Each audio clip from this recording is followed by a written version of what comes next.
आज मैं हमारे देश के जेनजी से बात करने के लिए आया हूं। हमारे देश के युवाओं से, स्टूडेंट्स से सीधे बात करने के लिए आया हूं। आप सब लोग समझदार हैं, पढ़े लिखे हैं। मेरी बात को बड़े ध्यान से सुनना और गौर करना। नीट का पेपर लीक हुआ है। हर बार की तरह इस बार भी जांच सीबीआई को सौंप दी गई है। हर बार की तरह इस बार भी सीबीआई ने 10-15 लोगों को गिरफ्तार कर लिया है। हर बार की तरह इस बार भी 3-4 महीने में ये सारे छूट जाएंगे, इनको बेल मिल जाएगी। और हर बार की तरह इस बार भी ये सारे छूटे हुए बदमाश फिर से अगले साल के नीट के पेपर को लीक करने की तैयारी शुरू कर देंगे। मैं आप सब लोगों से पूछना चाहता हूं, थक नहीं गए ये सब सुन सुन के? बड़ी घिसी पिटी सी स्क्रिप्ट है, बड़ी घिसी पिटी सी स्टोरी है। सीबीआई पे भरोसा बचा है क्या? सीबीआई कुछ करेगी? 2017 में पेपर लीक हुए, सीबीआई को जांच सौंप दी गई। आज तक सीबीआई ने कुछ किया? फिर 2021 में पेपर लीक हुए, सीबीआई को जांच सौंप दी गई। आज तक सीबीआई ने कुछ किया? फिर 2024 में पेपर लीक हुए, जांच सीबीआई को सौंप दी गई। सीबीआई ने कुछ किया? फिर 2026 में अब पेपर लीक हुए, जांच फिर से सीबीआई को सौंप दी गई। आपको लगता है सीबीआई कुछ करेगी इस बार भी? और 2024 में तो हद ही हो गई। 2024 के जो मास्टरमाइंड थे उनको सीबीआई ने गिरफ्तार किया। कानून के मुताबिक गिरफ्तारी के 90 दिन के अंदर चार्जशीट फाइल होनी होती है, नहीं तो आदमी को ऑटोमेटिक बेल मिल जाती है।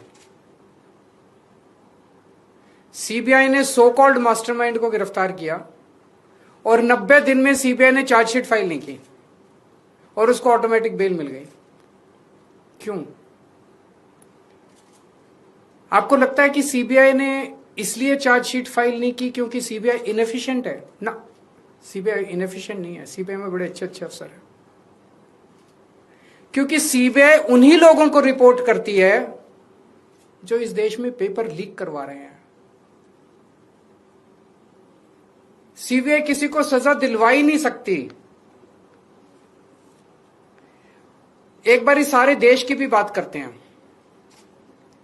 2014 से जब से मोदी सरकार आई है, टोटल हमारे देश में 93 पेपर लीक हुए हैं, 93। और इनमें अधिकतर पेपर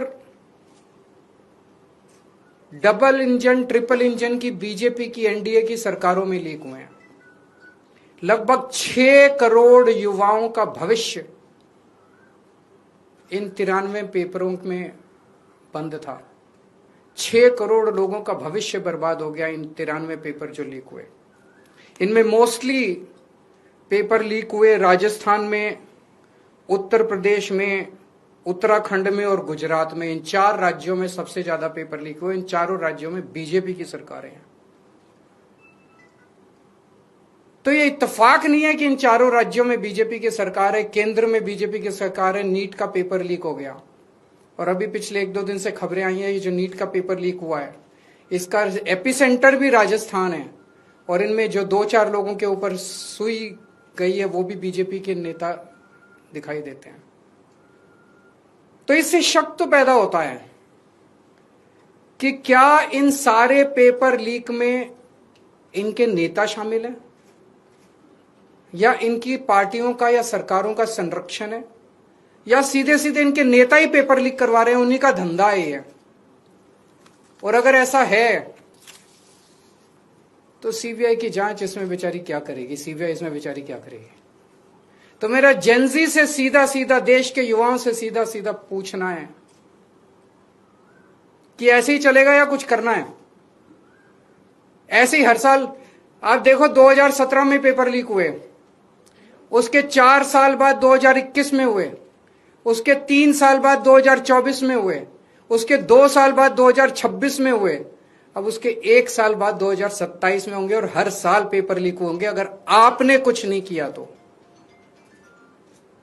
अगर नेपाल का और बांग्लादेश का जेंजी सड़कों पे उतर के अपने देश की सरकारों को बदल सकता है तो हमारे देश का जेंजी पेपर लीक करने वाले मंत्रियों को जेल नहीं भेज सकता है। मुझे अपने देश के जेंजी पे पूरा भरोसा है। ये देश आपका है। इस देश के नेताओं को इस देश में कोई इंटरेस्ट नहीं है। इस देश के नेताओं के बच्चे विदेशों में पढ़ते हैं। हमारे देश के एक बहुत बड़े नेता ने कहा था, जरूरत पड़ी तो झोला उठा के चल दूंगा। मैं और आप तो झोला उठा के नहीं जाएंगे ना। हमारे बीवी बच्चे तो इसी देश में रहते हैं। हम तो इसी देश की पैदाइश हैं। हम तो इसी देश की मिट्टी के हैं। हम तो इसी देश के हैं। हमें तो इसी देश में रहना है, तो बचाना तो इस देश को हमें और आपको ही पड़ेगा। और अंत में एक बात मैं उन लोगों को कहना चाहता हूं जो लोग कहते हैं कि सिस्टम फेल हो गया, सिस्टम फेल हो गया, सिस्टम फेल हो गया। मैं आपकी भावना को समझता हूं, लेकिन जब आप सिस्टम की बातें करते हैं तो अनजाने में आप उन नेताओं को बचा रहे हैं जो नेता इस पूरे घिनौने खेल में शामिल हैं। अगर एक के बाद एक दर साल नीट के पेपर लीक हो रहे हैं तो पैसा सबसे टॉप पे पहुंच रहा है, सबसे टॉप पे। ऐसे ही पेपर लीक नहीं हो जाते, नीट के जैसे पेपर ऐसे ही लीक नहीं हो जाते। पैसा सबसे टॉप पे पहुंच रहा है। तो जब आप सिस्टम की बात करते हैं तो आप उस टॉप को बचा रहे हैं, अनजाने में बचा रहे हैं। मैं जानता हूं आपकी मंशा नहीं है, लेकिन अनजाने में उस टॉप ये सिस्टम कोई इमेजिनरी नहीं होता, फिक्शन नहीं होता, सिस्टम हवा में नहीं होता। सिस्टम के पीछे लोग हैं। सीधे आरोप लगाइए जो इस खेल के अंदर शामिल है, उनको जेल में भेजिए, सड़कों पे उतरिए, आंदोलन कीजिए और इस घिनौने खेल को बंद कीजिए।